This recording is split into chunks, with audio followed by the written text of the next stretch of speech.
The Hobbit jumped nearly out of his skin when the hiss came in his ears, and he suddenly saw the pale eyes sticking out at him.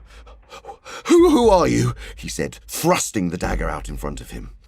What is he, my precious? Whispered Gollum, who always spoke to himself through never having anyone else to speak to. This is what he had come to find out, for he was not really very hungry at the moment, only curious. Otherwise, he would have grabbed first and whispered afterwards.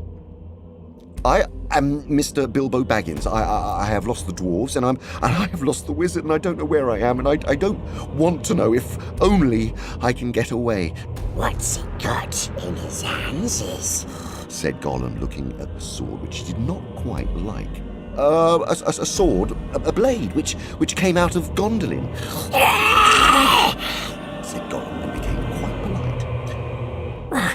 Perhaps he sits here and chats with it a bit, my precious.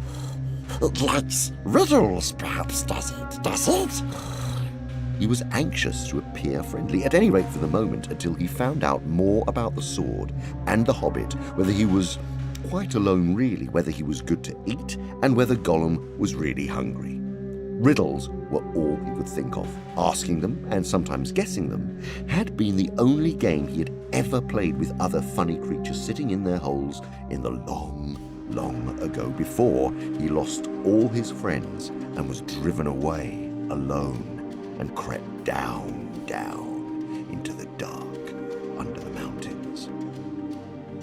Very well, said Bilbo, who was anxious to agree, until he found out more about the creature, whether he was quite alone, whether he was fierce or hungry, and whether he was a friend of the goblins. You ask first, he said, because he had not had time to think of a riddle. So Gollum hissed.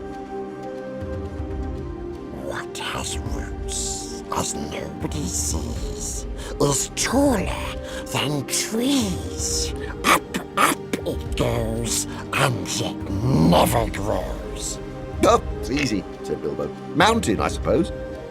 Does it guess easy? I must have a competition with us, my precious.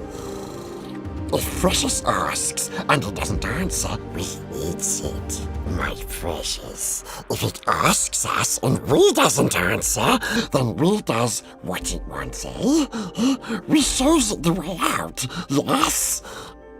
All right, said Bilbo, not daring to disagree, and nearly bursting his brain to think of riddles that could save him from being eaten.